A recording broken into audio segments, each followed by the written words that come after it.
Et bonjour à tous et bienvenue sur la chaîne de l'Examen Crypto. Nous sommes le mercredi 27 novembre 2024, il est 9h20. On va faire le point sur, bien évidemment, le Bitcoin, on va regarder les altcoins, mais avant ça, on va regarder bien sûr toutes les actualités, les news, et on démarre directement avec le calendrier macroéconomique, après regarder cette cryptomap qui repasse dans le vert. Ça fait plaisir vu ce qu'on a vu ces derniers jours.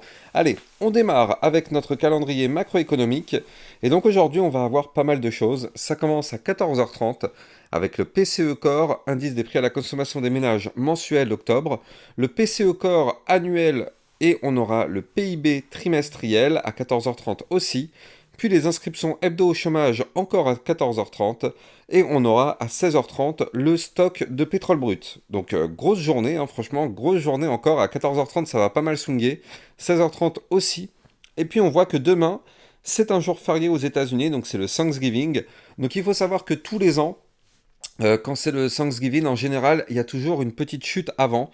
Pourquoi? Bah tout simplement, en fait, parce que les gens récupèrent une partie de leur profit. C'est comme à Noël, hein. Les gens récupèrent une partie de leur argent qu'ils ont mis en crypto-monnaie pour utiliser ça dans des cadeaux ou je ne sais quoi. Et puis après, derrière, quand les fêtes sont passées, et ben du coup, il y a un retour de liquidité parce que les gens réinjectent. En général, c'est comme ça que ça se passe. Donc là, on va voir si effectivement c'est le même cas. Enfin, déjà, on l'a vu qu'il y a eu quand même une chute ces derniers jours. Donc effectivement, là, pour l'instant, ça a l'air d'être vérifié une nouvelle fois. Et puis, il faut noter aussi que vendredi, eh bien, ce sera là aussi un jour férié. Donc la clôture sera prématurée. Ce sera à 13h. Donc effectivement, jeudi, vendredi, il risque de pas trop se passer beaucoup de choses. On verra ça à ce moment-là. Allez. On démarre effectivement avec aussi le Crypto Fear and Greed Index, qui est un indicateur extrêmement important qu'il faut checker. Donc là, actuellement, on est redescendu à 75. Ça fait plaisir. On sait que la semaine dernière, on était à 93, donc dans l'extrême cupidité. En général, ça, je vous le dis, on sait que quand on est dans le vert, c'est jamais bon. Moi, si je dois réinvestir sur du Bitcoin, j'attendrai qu'on soit dans le orange, voire même dans le rouge. C'est comme ça que cet indicateur, en tout cas, fonctionne. Allez. Du côté effectivement des indicateurs, donc là on est un petit peu dans le no man's land, hein, du côté de la map de liquidité, on est pile poil entre les liquidités au nord et les liquidités au sud. On a pas mal à récupérer quand même du côté des 100 000, regardez ça à 101 000, il y a quand même un mur qui s'est dressé.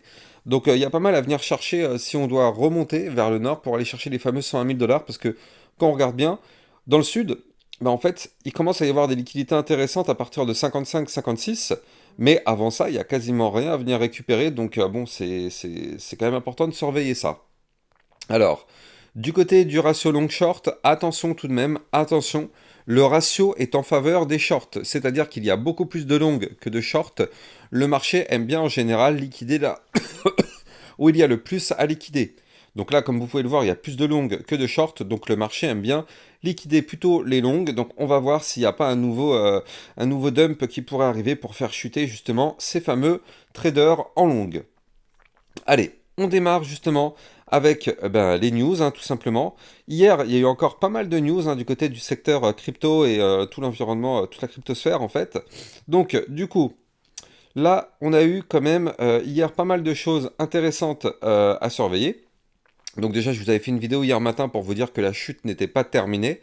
Et effectivement, on s'en est rendu compte. Hein, on est venu chercher quand même plus tard les 91 000 dollars. Puis derrière, dans le club LexaRocket, on avait vu la crypto ANKR et la crypto Render, ainsi que d'autres crypto-monnaies. On avait vu aussi, je sais plus c'était lesquelles, on avait vu, bah voilà, on va le voir là. Hein. On avait vu voilà, le XRP, le Tao et encore d'autres crypto-monnaies par la suite.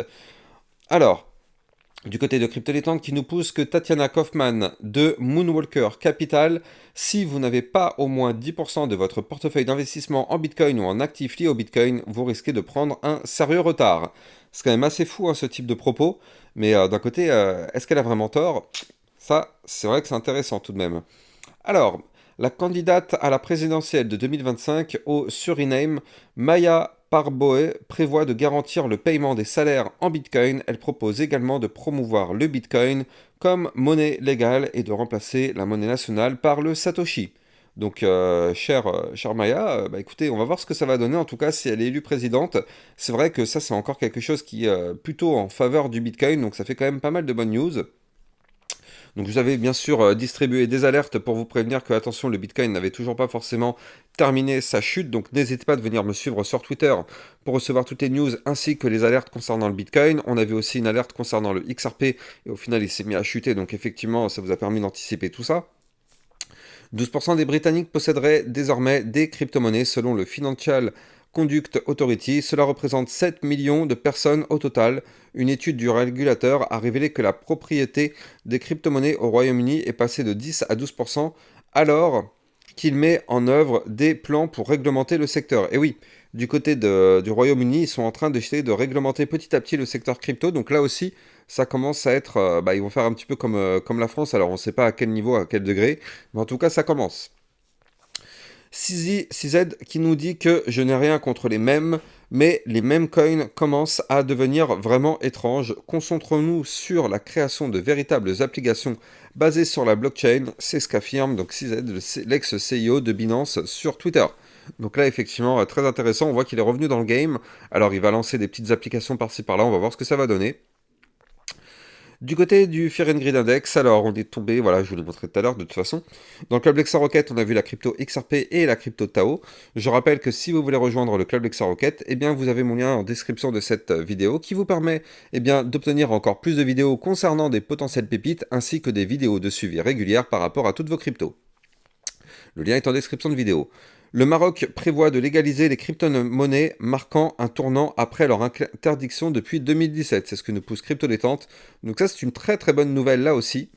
Je vous avais fait une vidéo hier midi pour vous expliquer, attention, nous ne sommes pas en alt season. Une alt season, c'est pas du tout ce qu'on est en train de vivre actuellement. Donc je ne sais pas si vous avez vu, il y a pas mal de personnes qui parlent actuellement d'alt season, alt season. Allez voir ma vidéo hier midi, je vous explique tout. Et vous allez voir que nous ne sommes pas en alt season, du moins pas pour l'instant. On est juste sur du recover de crypto qui ont pas encore poussé par rapport au Bitcoin. Mais nous ne sommes pas en alt season. Une alt season, ce n'est pas du tout ça. Je vous recommande vraiment d'aller regarder cette vidéo qui a été faite hier midi pour vous expliquer tout ça et que vous compreniez vraiment la différence entre ce qu'on a actuellement et l'alt season. Alors, ah oui, donc pour tous ceux qui veulent encore plus de contenu, n'hésitez pas à venir me suivre sur TikTok. Vous avez mon lien TikTok en description de cette vidéo. Panther a annoncé que ses fonds Bitcoin a franchi une étape incroyable, un x1000.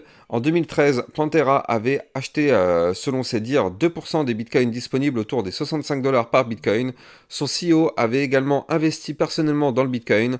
La société prédit que le Bitcoin atteindra 740 000 en avril 2028. C'est plutôt précis. On verra bien ce que ça donne. J'ai envie d'y croire, mais bon, ça me paraît quand même un peu compliqué. Mais j'ai envie de dire, why not, hein. Crypto Détente qui nous pousse qu'un crypto total de 678,32 millions de dollars a été liquidé au cours des dernières 24 heures. Ça fait mal. J'espère que vous n'en faites pas partie, parce qu'hier, ça a quand même, ces derniers jours, il y a eu quand même pas mal de dumps. Dans le Club Rocket, on avait aussi vu la crypto Phantom et la crypto Injective. Donc encore une fois, vous avez le lien en description de cette vidéo pour rejoindre le club. Et donc, du coup, Crypto Détente qui nous pousse que les détenteurs de Bitcoin à court terme ont paniqué et ont vendu 54 millions de Bitcoin au cours... Ah mince, que j'ai dit des bêtises. Comment ça se dit ça 54,6 000. Bon, bref, les vendeurs de Bitcoin ont paniqué et ont vendu en fait tout leur Bitcoin. Donc en fait, on le voit très bien avec ce tracé. Donc ça, c'est les personnes qui sont rentrées récemment dans le Bitcoin et à la moindre chute, ils ont tous paniqué et ils ont vendu leur Bitcoin. Donc ça veut dire quoi concrètement? Ça veut dire qu'en fait, c'est une erreur de débutant. Les gens y rentrent parce qu'on en a entendu parler à la télévision ou par des gens qui nous disent qu'en ce moment il y a eu des gros profits. Donc du coup, il y a des gens qui vont rentrer. Sauf qu'en fait, ils rentrent quand c'est le top, et à la moindre chute, il y a déjà des moins 5, moins 10%, et ben, ces gens-là qui sont à peine rentrés sortent de la crypto avec des pertes en se disant, oh, bah, ça y est, c'est bon, la crypto c'est nul, regardez, on fait que perdre, alors qu'en fait, c'est une erreur de débutant de rentrer au top. Alors, Crypto Détente qui nous pousse que le député brésilien Eros Biondini propose une loi pour consacrer jusqu'à 5% des réserves internationales au Bitcoin, soit près de 3 milliards de dollars en Bitcoin. Donc ça fait aussi pas mal quand même de choses du côté du Bitcoin. Allez, On va regarder maintenant notre analyse technique, mais je rappelle avant ça que tout ce que je vais dire dans cette vidéo n'est en aucun cas un conseil financier. C'est à vous de faire vos propres recherches et n'oubliez pas que le trading de crypto comporte des risques de pertes partielles ou majeures. Allez, on a un Bitcoin qui est en train d'avoir un très joli rebond sur le support des fameux 92 092. Regardez ça. Ça fait plusieurs jours que je vous en parle de ce support. Et là, on le voit hein, parfaitement, le support a tenu. Donc tant mieux, j'ai envie de dire tant mieux. Regardez ça. On a le support qui tient 92 092. Pour l'instant, on est en train de rebondir dessus. Donc est-ce que ça va tenir? Eh bien écoutez, c'est ce qu'on espère. Mais en tout cas, si ça ne tient pas, malheureusement, attention, risque de prolonger la chute. En tout cas, pour le moment, vu qu'on est sur un rebond, alors dans ce cas, on est en train d'imaginer un retour à la hausse, et c'est justement ce qu'on est en train de faire actuellement. On essaye de reprendre de la force, sauf que vous le voyez, il y a un problème, c'est qu'on a une résistance au-dessus de la tête. Et cette résistance, c'est les 93 477. Et oui, pour l'instant, on avait cassé toutes ces zones-là, et donc elles se sont transformées en support quand on était au-dessus. Mais vu que maintenant on les a reperdues, eh ben, elles se transforment en résistance. Donc là, on a la résistance des 93 477, on aura la résistance des 95 776, on aura la résistance des 98 018 avant de retourner chercher la résistance des fameux 100 000 $. Donc là, vous l'avez compris, on a de nouveau toutes ces zones à venir récupérer. Alors, est-ce que le Bitcoin est prêt pour venir récupérer ces zones? Moi, j'ai envie de dire que pour l'instant, on est sur un rebond.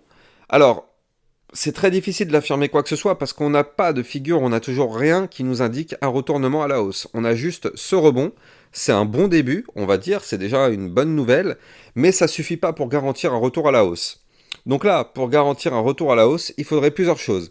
Il faudrait déjà le rebond, effectivement, on l'a. Il faudrait récupérer la résistance des 93 477.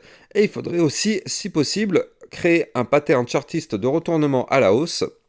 Donc ce qu'il faudrait, c'est que dans les prochains jours, parce que là, la reprise de hausse, ça va prendre plusieurs jours, hein, faut pas être naïf, ça va pas repartir comme ça, to the moon, et c'est bon. Hein.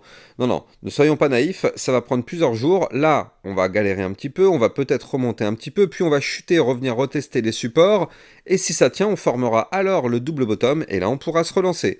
Mais pour l'instant, on n'en est pas encore là, donc c'est pour ça, c'est très difficile actuellement de se dire ça y est, c'est bon, c'est reparti to the moon, ce qui peut être une grave erreur, donc on va encore être un petit peu prudent et patienter. Du côté du RSI, on est retombé à 63, mais ça reste encore un petit peu haut. Comme je vous l'avais dit tout à l'heure, du côté effectivement du Crypto Fear and Greed Index, on est à 75, donc ça reste encore un petit peu haut. C'est pour ça que je vous dis, le mieux serait que le Bitcoin rechute encore un petit peu. Ce qui serait génial, ce serait d'aller chercher les 89 631, voire même encore mieux ici, les 87 345, ça ce serait vraiment déjà des très belles zones, voire même plus bas hein, si possible, mais déjà si on retourne chercher ces niveaux clés, ce serait déjà des belles zones pour pourquoi pas retenter l'aventure. En tout cas, c'est sûr que là, moi tant que je vois pas quelque chose de bullish, je ne prendrai pas position sur le Bitcoin parce que là, on le voit, hein, et tout à l'heure, je vous l'ai montré tout à l'heure, n'oubliez pas aussi que le ratio long-short est beaucoup plus en faveur des shorts que des longues. Donc prudence, là on n'est pas à l'abri d'une nouvelle chute du Bitcoin pour liquider tous ces longues et repartir par la suite. Donc c'est pour ça, moi je dis prudence. Alors oui, on est au-dessus du support des 92 098 et tant qu'on est au-dessus de ce support, donc c'est 92 092 pardon, tant qu'on est au-dessus de ce support, bon bah pour l'instant on est à l'abri de ce scénario et on a toujours l'espoir de reprendre de la force tant qu'on est au-dessus du support. Mais bon, déjà, on va voir où on clôture la journée. Si on arrive à clôturer au-dessus des 93 477, ce sera déjà une première bonne nouvelle. Ça voudra dire qu'on récupère cette résistance qui se transformerait en support. Et donc, si on récupère cette résistance, l'idée serait d'aller chercher de nouveau les 95 776. Donc, ce serait déjà une première bonne nouvelle de récupérer cette zone-là. Donc, on verra bien ce soir où est-ce qu'on va clôturer. Et là, on va tout simplement espérer que le support arrive à tenir. Maintenant, ce qu'il faut noter tout de même, c'est que notre Bitcoin, là on le voit parfaitement en vue un peu plus court terme, on est toujours dans une configuration malheureusement baissière, donc là pour l'instant on patiente jusqu'à ce qu'on arrive à former le fameux pattern dont je vous parlais tout à l'heure, donc quelque chose en double bottom, quelque chose comme ceci.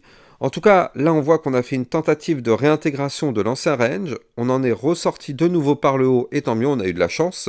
On aurait pu aller chercher des points beaucoup plus bas, mais le Bitcoin a décidé de sortir et de retourner au-dessus du haut de l'ancien range à 92 263, donc tant mieux, gros coup de chance.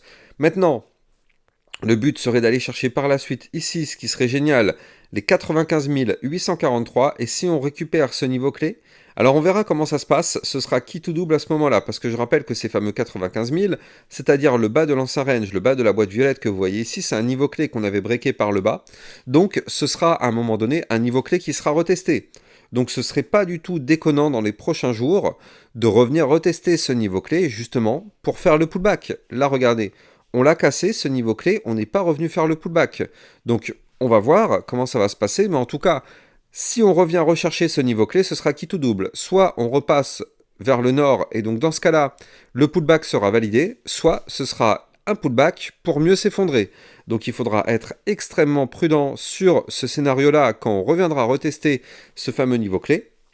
Mais en tout cas, pour l'instant, du côté du Bitcoin, ça va, on est en stand-by, on est pour l'instant sur une baisse qui est, entre guillemets, mise en pause, mais encore une fois, je vous l'ai montré tout à l'heure, je pense que le Bitcoin peut continuer de chuter encore un petit peu, peut-être pas aller chercher les 75 000 dollars, peut-être pas aller chercher les 70 000 dollars, mais au moins, déjà, revenir rechercher les 89 631, je pense que ça peut être largement possible, voire même les 87 000 dollars que je l'avais dit tout à l'heure, les 87 327, ça, ce sont des niveaux clés qui peuvent être largement atteignables. Donc il faudra vraiment surveiller ça. Par contre, effectivement, ce sera quand même des belles zones de support. Donc je pense que si jamais on continue de chuter, on pourrait enfin avoir un vrai rebond sur ces zones clés.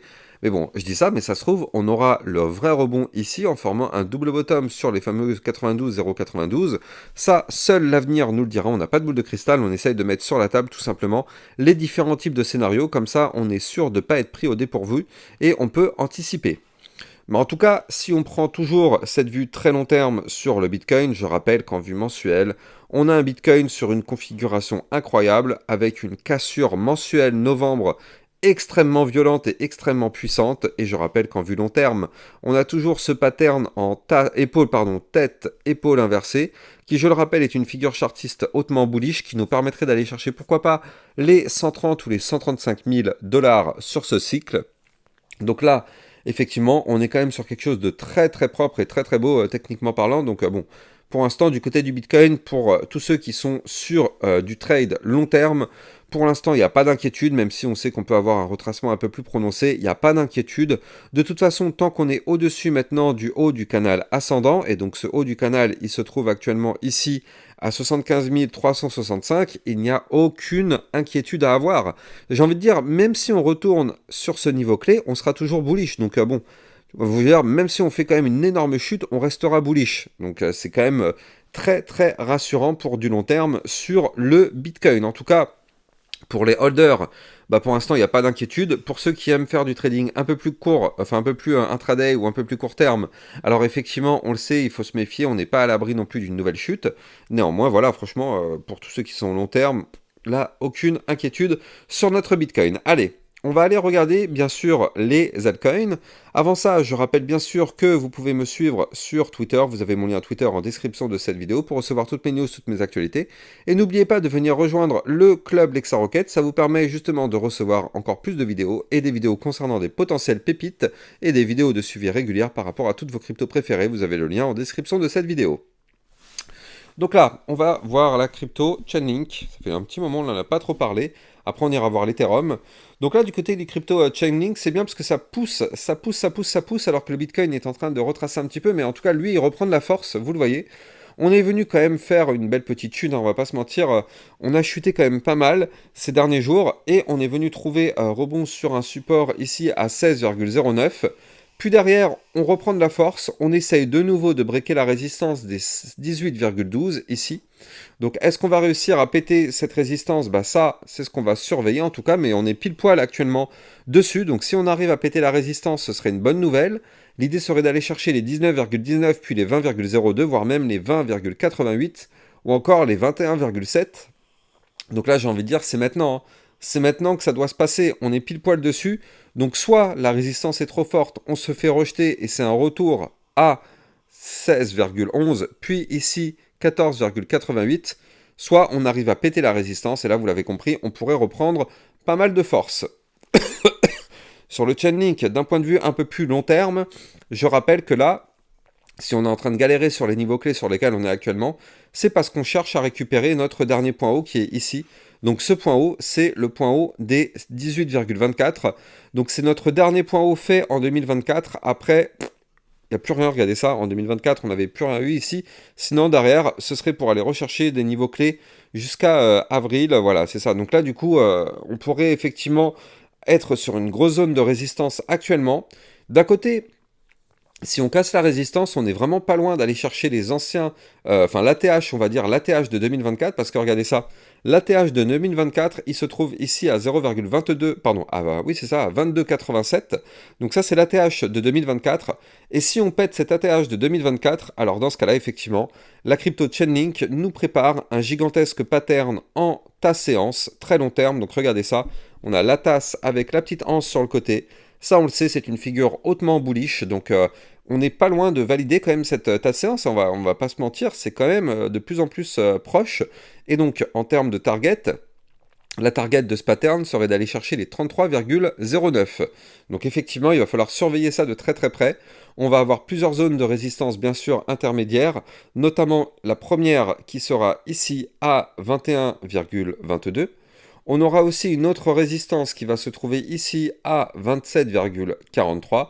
On aura une autre résistance ici à 33,50. Et on en aura encore une autre ici à 42,16. Donc si jamais on se met à pousser, chaque niveau clé que je viens de vous donner seront des niveaux clés de résistance. Mais en tout cas, effectivement, on pourrait casser derrière par la suite tous ces niveaux clés et aller chercher des points encore plus hauts.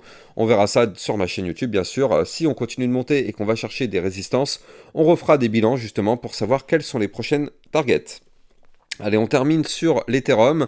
Je rappelle avant ça que vous pouvez trader toutes ces crypto-monnaies en utilisant mon lien de parrainage Binance en description de cette vidéo. Ça vous permet d'obtenir un bonus à vie sur vos frais de trading et surtout ça vous permet de trader sur une plateforme enregistrée PSAN auprès de l'AMF, donc c'est une plateforme sécurisée. Vous avez mon lien de parrainage en description de cette vidéo. Du côté de l'Ethereum, on a breaké la résistance des 3294 $ et maintenant on cherche à breaker la résistance des 3434 $. Donc là, ça fait quand même maintenant une semaine qu'on cherche à péter cette résistance, on n'y arrive pas. Et oui. Donc est-ce qu'on va réussir ça cette semaine? Bah écoutez, là j'ai envie de dire, on est en tout cas pile poil dessous. On est en train d'essayer encore une fois, donc là on est pile poil sous la résistance. Je rappelle que si on pète cette résistance, ce serait pour aller chercher les 3648 $. Et si on pète cette résistance des 3648, on pourrait aller chercher des points beaucoup plus hauts parce que l'Ethereum pourrait reprendre de la force. Et comme on l'a vu tout à l'heure, en vue long terme, n'oublions pas que l'Ethereum nous forme une gigantesque tasse séance. Regardez ça, une tasse avec une anse sur le côté. On connaît peut-être la target du bull run de l'Ethereum. Cette target, eh bien, c'est quand même une target assez haute parce qu'elle se trouverait ici à 6475. Donc ça, ce serait une première target à venir chercher. On pourrait bien sûr aller chercher des points encore plus hauts, mais en tout cas, ce serait déjà une première target bull run. Donc là, en tout cas, on n'en est vraiment pas loin de péter ces niveaux clés. Du côté de l'Ethereum, on va continuer de surveiller ça parce que la vision long terme sur l'Ethereum est clairement ultra bullish, même si pour l'instant il galère, mais en tout cas, ça reste hyper bullish. Allez, je vous souhaite de passer une très bonne journée, je vous dis à plus tard pour une prochaine vidéo. N'oubliez pas de liker, commenter, partager. Abonnez-vous si ce n'est pas déjà le cas, et je vous dis à plus tard, ciao ciao.